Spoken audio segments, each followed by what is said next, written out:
반갑습니다, 여러분. 네, 오늘 너무 기쁩니다. 이제 미국에서 12년 있다가 이제 한국에 왔는데 제일 기쁜 일 중에 하나가 우리 또 한 목사님 이제 다시 만나게 되고 또 우리 교회 와서 교제한 게 얼마나 기쁜지 몰라요. 그 20대 때 조이 선교회라는 그 선교 단체에서 같이 만나서 함께 정말 하나님 나라를 경험했던 시절입니다.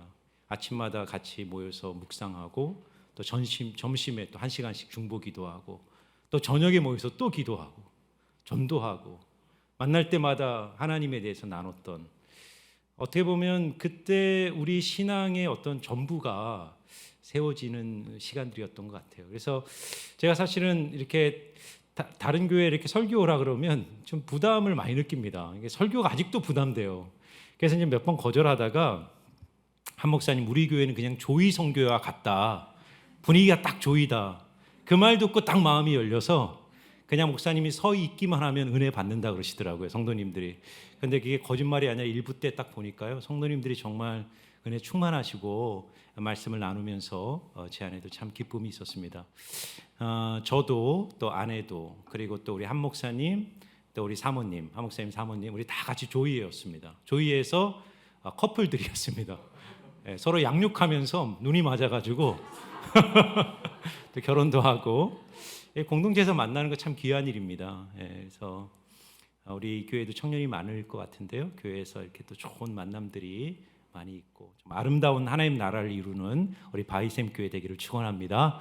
오늘은요, 정체성에 대해서 좀 나누기를 원합니다. 여러분 혹시 이게 이제 작년에 인스타그램에 올라온 사진입니다. 보신 적이 있으신가요? 처음 보셨죠?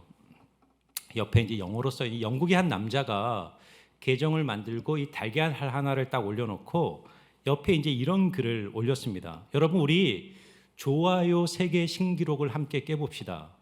카일리 제너의 1,500만 좋아요를 함께 깨봐요 하면서 이 사진을 올린 겁니다.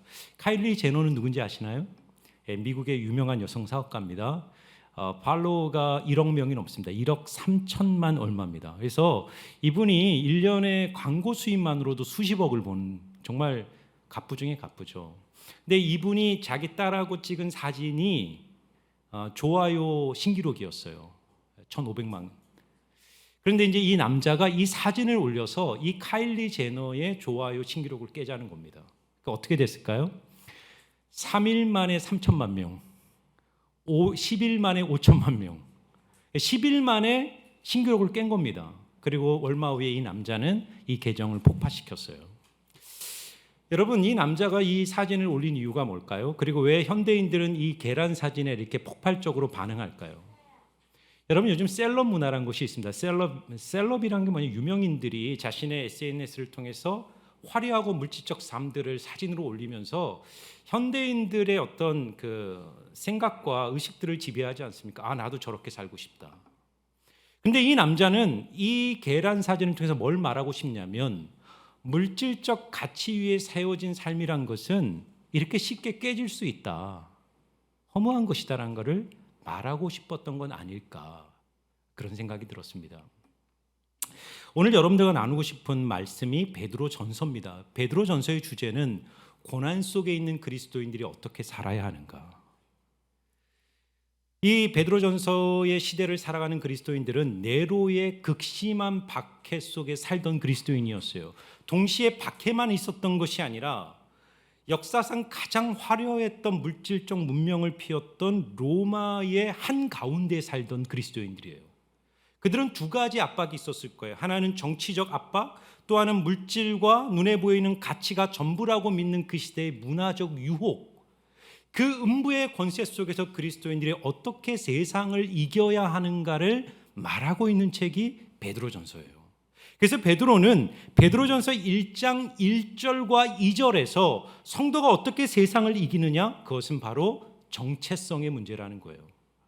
그리스도인으로서 내가 하나님 안에서 누구인가를 분명하게 알아야 한다는 것입니다.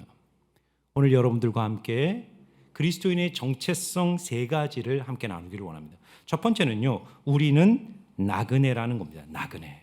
한번 따라해 볼까요? 우리는 나그네입니다. 자, 1절 한번 보시면요, 예수 그리스도의 사도 베드로는 본도와 갈라디아와 갑바도기아와 아시아와 비두니아에 흩어진 나그네라고 말합니다. 베드로가 이 편지를 쓰고 있는 그 대상을 뭐라고 부르냐면, 너희는, 지금의 터키 지역입니다. 이 본도, 갈라디아, 갑바도기아, 아시아는 이 터키의 주라고 생각하면 됩니다. 지역이죠. 지역명이에요. 그곳에 흩어져 고난과 박해 속에서 흩어진 초대교회 그리스도인들을 너희는 나그네라고 부르는 거예요. 성경을 보면 그리스도인들의 아이덴티티와 정체성을 여러 가지로 규정하죠. 하나님의 자녀 또는 그리스도의 신부. 근데 그 중에 하나가 뭐냐면 나그네입니다. 대표적인 말씀이 베드로전서 2장 11절이죠. 사랑하는 자들아, 거류민과 나그네 같은 너희를 권하노니 영혼을 거슬러 싸우는 육체의 정욕을 제어하라. 여러분, 또 히브리서 11장, 유명한 믿음장입니다. 그 믿음장을 보면 노아부터 구약에 등장하는 모든 위대한 믿음의 조상들의 삶을 열거하고 그들이 그렇게 탁월했던 믿음의 삶을 살아낼 수 있었던 이유를 히브리서 11장 13절과 14절에 이렇게 설명합니다. 이 사람들은, 믿음의 조상들이죠, 다 믿음을 따라 죽었으며 약속을 받지 못하였으되 그것들을 멀리서 보고 환영하며 또 땅에서는 외국인과 나그네임을 증언하였으니. 자신들을 뭐로 규정합니까? 우리가 이 땅을 살아갈 때 나그네와 외국인이라고 규정한 거예요. 그래서 빌립보서에 그러나 우리의 시민권은 하늘에 있는지라라고 말합니다. 종합해서 그리스도인은 어떤 사람이냐? 나그네라는 거예요. 영어로 이제 조금 쉽게 설명 이런 겁니다. 나그네가 뭐냐면요, 제가 이제 미국에 있을 때 신분이 영주권자였습니다. 이제 영주권이라는 것은 미국의 시민권은 아닙니다. 시민권자는 아닙니다. 미국의 시민이라는 것은 미국의 정치, 문화, 사회 모든 것에 투표할 수 있고 또 피선거권도 갖고 있는 완벽한 미국 사람이죠. 그러나 저는 합법적으로 미국에서 살고 있었지만 미국 사람은 아니었어요. 영주권은 resident alien, 합법적 거주 외국인이라는 뜻입니다. 지금 베드로나 바울이 그리스도인들을 향하여 너희가 나그네라 할 때 뭐냐? 너희들이 비록 이 땅에 합법적으로 살지만 너희들의 문화, 너희들의 삶의 본향, 너희들의 삶의 가치는 이 땅에 있는 것이 아니라 바로 하나님 나라에 있음을 기억하라는 거예요. 여러분, 이게 왜 중요할까요? 왜 바울은 고난 속에 있는 그리스도인들을 향하여 너희는 나그네라는 사실을 기억하라고 말할까요? 여러분, 현대인들의 불행의 큰 이유가 뭐라고 생각하세요? 우리가 60년대, 70년대보다 삶의 환경과 조건이 불행하지 않습니다. 그럼에도 불구하고 60년대, 70년대 우리의 조상들보다 느끼는 행복의 지수가 높지 않아요. 왜 그럴까요? 여러분, 이 세상이 전부라고 생각하고 내가 이 땅의 시민이라고 생각하면 우리 그리스도인 모든 사람은요, 경쟁과 비교로부터 오는 상대적 박탈감을 벗어버리기가 어렵습니다. 여러분, 뉴스에서 보셨잖아요. 어떤 정치인 아들이 회사 4년 근무하고 퇴직하면서 받은 돈이 얼마입니까? 50억이에요. 돈과 권력을 가진 사람들이 누리는 세상적 번영과 부, 그게 전부라면, 우리가 그런 시각으로 세상을 본다면 우리는 언제나 불행한 상대적 박탈감을 벗을 수가 없는 거예요. 그러나 베드로가 너희의 시민권이 하늘에 있다고 말할 때 그 말의 의미는 뭐냐면 너희들이 누려야 될 더 본질적이고 영원한 삶의 가치, 그 삶이 있음을 기억하라는 거예요. 여러분, 중세 수도사들은 그리스도인들을요 비아토르라고 불렀어요. 비아토르. 이게 무슨 뜻이냐면 나그네, 지나가는 자라는 뜻이고요. 프랑스의 철학자 마르셀이라는 분은 인간을 호모 비아토르라고 불렀어요. 호모 비아토르. 지나가는 인생, 지나가는 사람이라는 뜻입니다. 다시 말해서 그리스도인은 이 세상에 정착하고 터를 잡고 이 땅에서 성공하기 위해서 사는 존재가 아니에요.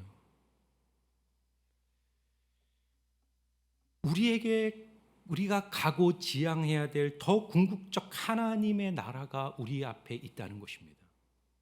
그러므로 여러분, 자, 구체적인 적용점을 말씀드릴게요. 여러분들이 정말 내가 하나님 앞에서 인생을 살아갈 때 내가 나그네임을 날마다 생각하는 사람은 인생을 어떻게 살아야 되냐면 기억과 기대로 살아야 됩니다. 기억과 기대, 굉장히 중요합니다. 무엇을 기억하냐면 과거를 기억하는 겁니다. 과거에 하나님이 내게 주신 은혜를 기억하는 거예요. 그리고 그 은혜 받은 자로서 내가 가야 될 영광스러운 미래가 무엇인지를 소망하는 것입니다. 이게 나그네의 삶이에요. 여러분, 이스라엘 백성들을 예로 들어볼까요? 이스라엘 백성들은요, 유목민입니다. 노마드예요. 길 위에 선 비아토르 민족이었습니다. 그런데 그들이 가나안 땅에 들어가면서 농경 민족으로 바뀌죠. 그렇기 때문에 하나님 앞에서 그들이 자신의 영성과 신앙을 지켜내는 가장 중요한 싸움이 뭐였냐면 나그네로서의 아이덴티티를 지켜내는 싸움이었습니다. 그래서 그들이 한 일이 뭐냐면 초막절을 지키는 겁니다. 초막절. 3대 절기 중에 하나였던 초막절, 수장절이라고도 해요. 수장절은 뭐냐면, 여러분들이 3대 절기의 의미는 이스라엘의 구속사와 관련되어 있죠. 6월절 어린 양의 피로 탈출한 날을 기념하는 것이 6월절이고, 그때로부터 50일 시내산에서 율법을 받은 날이 오순절이고, 그리고 이제 초막을 치는 날을 초막절이라 그래요. 근데 이거를 농경사회의 문화와 같이 맞물려서 수장절이라고도 합니다. 수장절은 뭐냐면 모든 추수한 곡식을 창고에 저장한 후에 지키는 절기가 수장절, 초막절입니다. 그래서 이스라엘 백성들은요, 1년 중에 1년의 모든 곡식을 추수해서 창고에 쌓은 후에는 반드시 산과 거리로 나가 텐트를 치고 일주일을 살면서 초막절을 지켰습니다. 왜 지켰을까요? 여러분, 자신이 쌓은 세상적 곡식과 재물이라는 물질적 가치에 매몰되지 않고 우리가 날마다 하나님의 은혜, 하늘에서 내려오는 매일의 만나와 메추라기와 하늘의 은총을 통해 살아가는 민족임을, 은혜의 민족임을 기억하고 확인하고 다시 되새기는 절기로 그들은 초막절을 지켰던 것입니다. 여러분, 그 어리석은 부자 아시죠? 어리석은 부자가 어떻게 하죠? 큰 풍년이 들어 그 곡식을 다 창고에 들인 후에 초막절을 지켰나요? 아니죠. 뭐라 그러죠? 자기 배를 두드리면서 내 영혼아 내 영혼아 평안하다. 내가 이제 평생을 먹을 거를 쌓아두었으니 평안히 쉬고 평안히 놀자. 그때 하나님 뭐라 그러죠? 어리석은 자여 오늘 내가 내 영혼을 찾으리니 너가 쌓은 재물이 누구의 것이 되겠느냐. 여러분, 현대인들의 삶의 어리석음을 말하는 거예요. 우리가 하나님이 과거에 내게 주신 은혜, 십자가의 은혜로 내게 베풀어 주신 그 엄청난 구속의 은혜가 흐려지고, 그리고 하나님이 우리에게 가라 하신 가나안 땅이라는 분명한 하나님 나라의 비전이 흐려지면 어떤 일이 발생이냐면 오늘이라는 이 눈에 보이는 삶의 현실이 나를 압도해 버리는 거예요. 거기에 묶여버리는 것입니다. 신앙도 내 인생의 성공을 위한 도구로 전락하는 거예요. 그렇기 때문에 이스라엘 백성들은 물질적 부요함을 쌓은 후에 그들은 반드시 그 물질적 가치에 묶이지 않기 위하여 초막을 짓고 하나님께 예배하고 묵상했던 것입니다. 그러므로 여러분, 여러분의 삶에 초막이 있는가 스스로 물어보세요. 나는 날마다 내가 받은 은혜가 무엇인가를 기억하고, 그리고 그 받은 은혜로 지금 내가 가야 될 하나님 나라의 비전이 무엇인지를 날마다 소망하고 있는가를 스스로 물어야 돼요. 그게 뭘까요? 하나님 앞에 개인적으로 쌓아야 될 경건의 삶 아니겠습니까?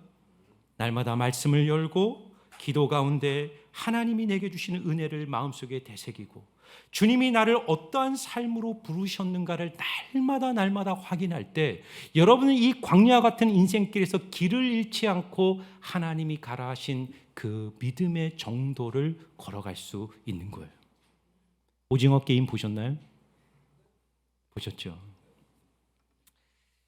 이게요, 참 여러분 자부심을 가져도 됩니다. 이 대한민국 대단한 나라입니다.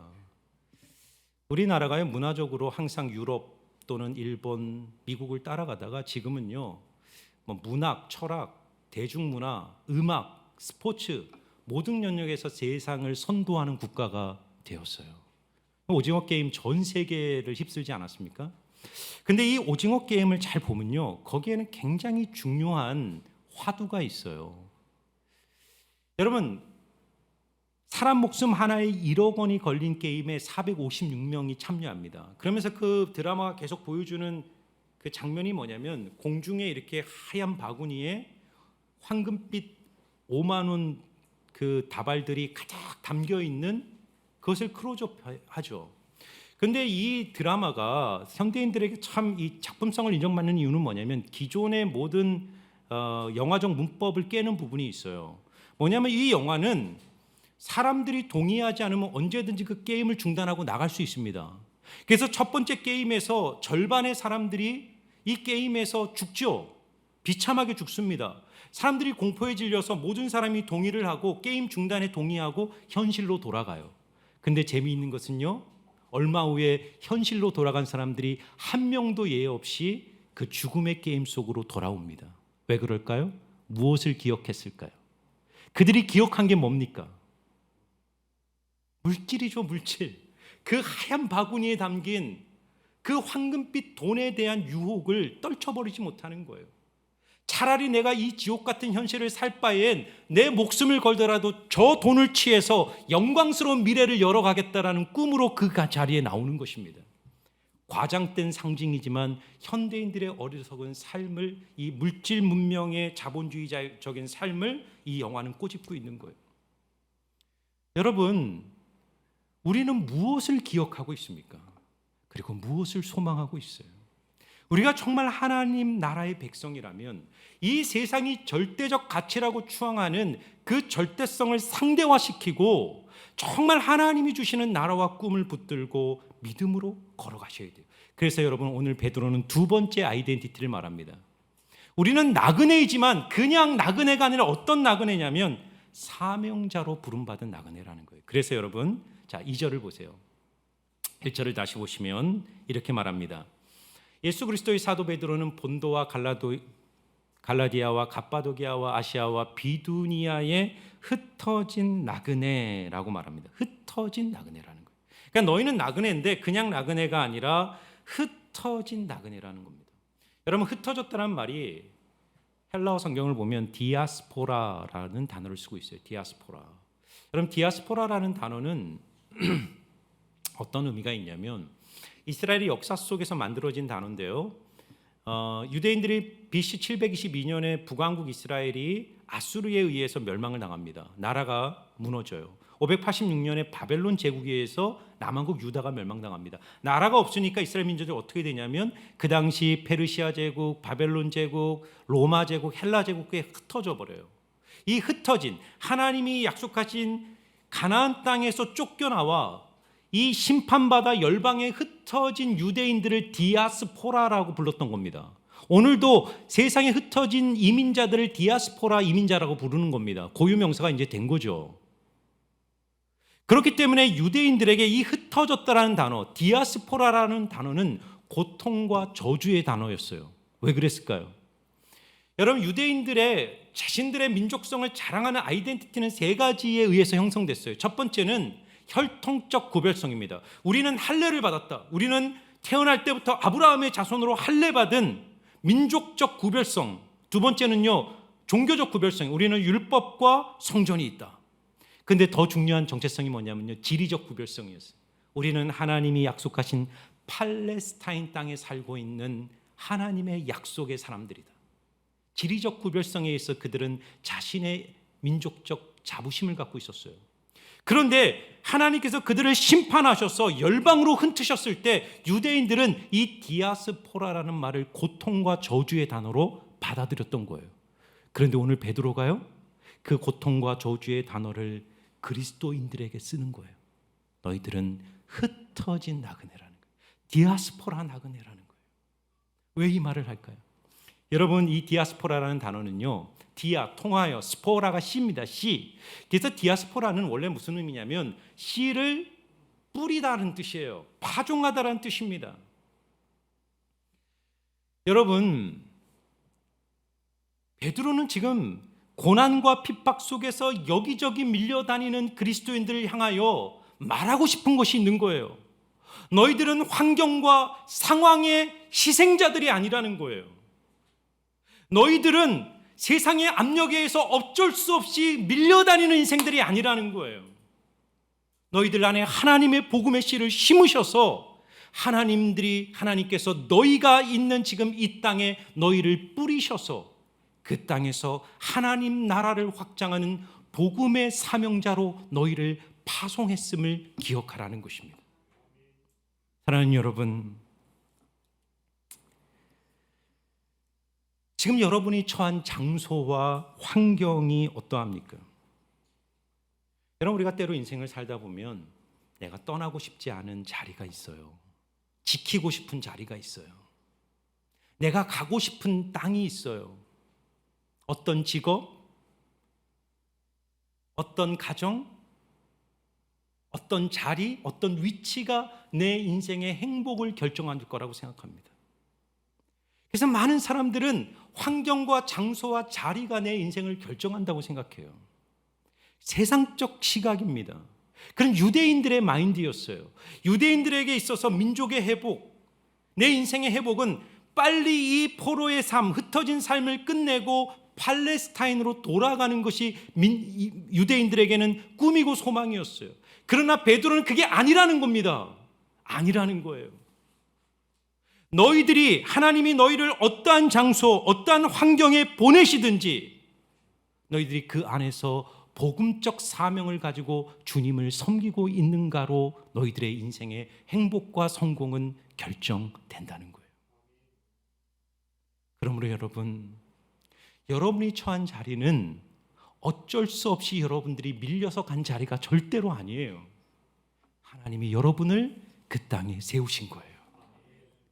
그러므로 여러분이 서 있는 그 자리에서 주님을 섬기시기 바랍니다. 여러분, 제가 코로나를 통과하면서 참 우리가 이 한국 교회를 바라볼 때 안타까운 것은 뭐냐면 우리가 너무 위기의식이 없어요.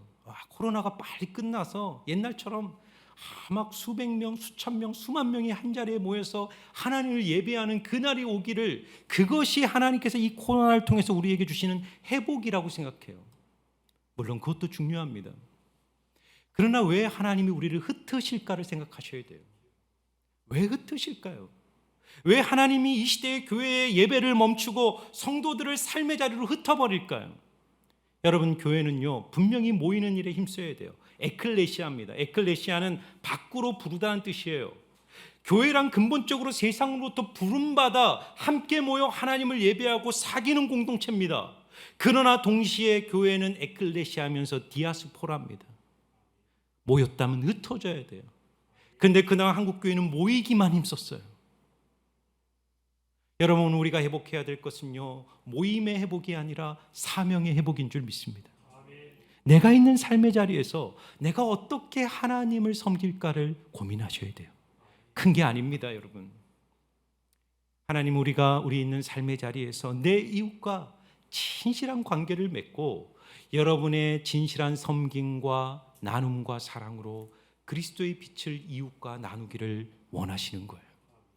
그러므로 여러분, 하나님이 여러분 자리에 두신 믿지 않는 이웃들을 주님의 마음으로 잘 섬기시기를 바랍니다. 그들에게 감동을 주고 은혜를 나누어 하나님의 때가 되었을 때 여러분 안에 주신 복음을 나누시는 복된 복음의 사명 감당하시기를 바랍니다. 자, 마지막으로 중요한 아이덴티티가 이제 세 번째 나와요. 그래서 우리는요 택하심을 받은 자들이라는 거예요. 자, 오늘 1절만 들으면요 이게 참 우리의 마음을 어렵게 합니다. 나그네로 사는 것도 힘든데 나그네로 살면서 거기서 사명을 감당하라고? 그래서 베드로는 뭘 얘기하냐면 2절을 얘기하는 거예요. 자, 1절과 2절을 한번 잘 읽어보세요. 같이 한번 읽어볼까요? 시작. 예수 그리스도의 사도 베드로는 본도와 갈라디아와 갑바도기아, 아시아와 비두니아에 흩어진 나그네 곧 하나님 아버지의 미리 아심을 따라 성령이 거룩하게 하심으로 순종함과 예수 그리스도의 핏부림을 얻기 위하여 택하심을 받은 자들에게 편지하노니 은혜와 평강이 너희에게 더욱 많을지어다. 아멘. 우리가 나그네다, 우리가 사명자라는 것은 세상과의 관계 속에서 하나님이 이 세상 속에서 우리가 만들어가는 아이덴티티입니다.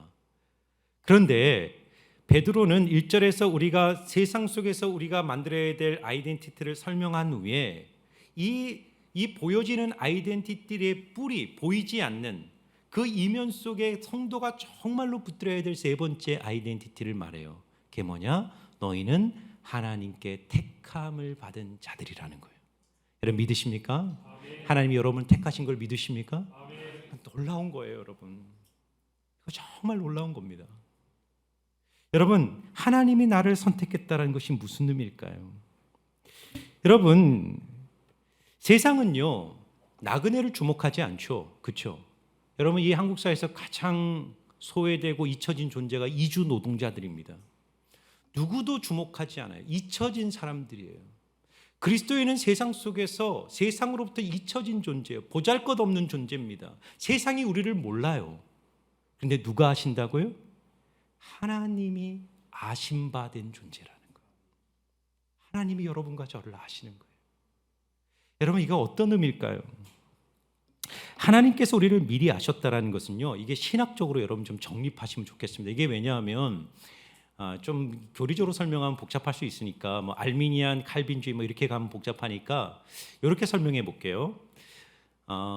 예지 예정이라는 게 하나님이 창세전에 우리를 미리 아심으로 선택하셨다는 의미를 어떤 신학자들은 예지 예정으로 설명합니다. 이 예지 예정은 뭐냐면 하나님은 시간과 공간을 초월하잖아요.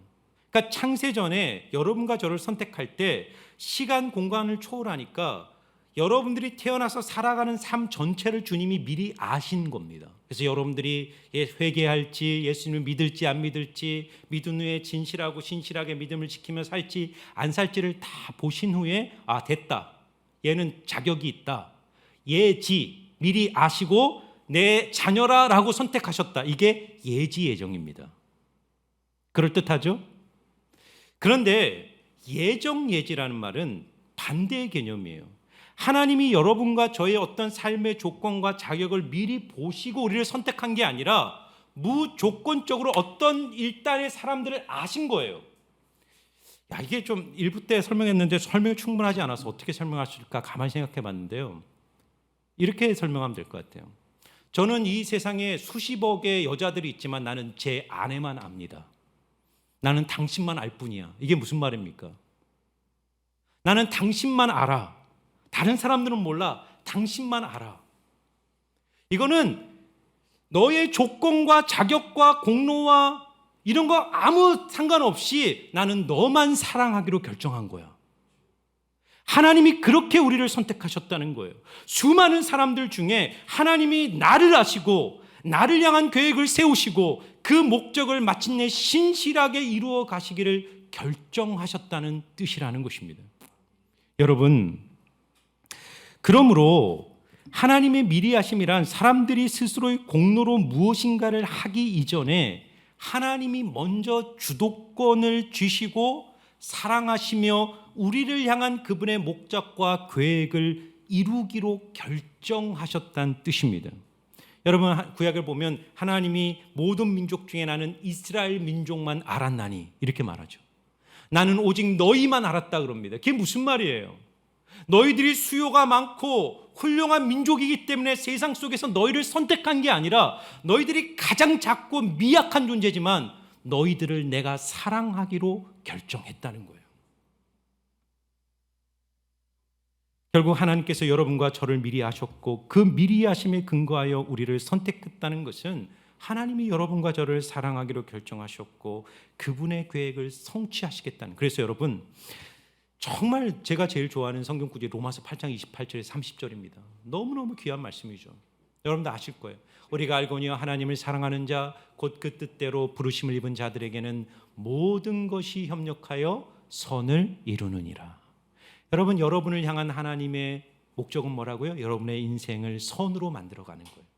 여러분, 이 말씀을 잘 생각해 보면 하나님은 우리의 인생 속에 일하실 때 여러분의 자유의지를 통해서 일하세요. 그러니까 그분의 계획은, 우리를 향한 하나님의 플랜은 이미 완성되어 있어요. 그런데 이 플랜을 이루어지는 과정은 우리의 선택과 반응 안에서 하나님이 함께 주권적으로 역사하시면서 그림이 달라지는 거예요. 예를 들면 여러분들이 요셉과 야곱의 삶을 비교해 보세요. 요셉은 순종의 삶으로 일관하다가 30세에 총리로 세워서 젊은 날에 하나님께 쓰임받죠. 위대한 인생으로 세움받아요. 요셉을 향한 하나님의 꿈이 이루어졌어요. 야곱도 마찬가지. 요셉의 아버지 야곱은 어떻습니까? 험악한 인생을 보냅니다. 왜요? 야곱을 향한 하나님의 플랜과 계획은 마침내 나중에 성취가 돼요. 위대한 인생으로 세움받죠. 그러나 그 과정 속에서 그의 선택과 그의 불순종과 그의 완고함이 함께 맞물리면서 가는 거예요. 그러나 그럼에도 불구하고 요셉이든 야곱이든 한 사람을 향한 하나님의 계획과 꿈은 성취되는 거예요. 완성이 되는 것입니다. 왜요?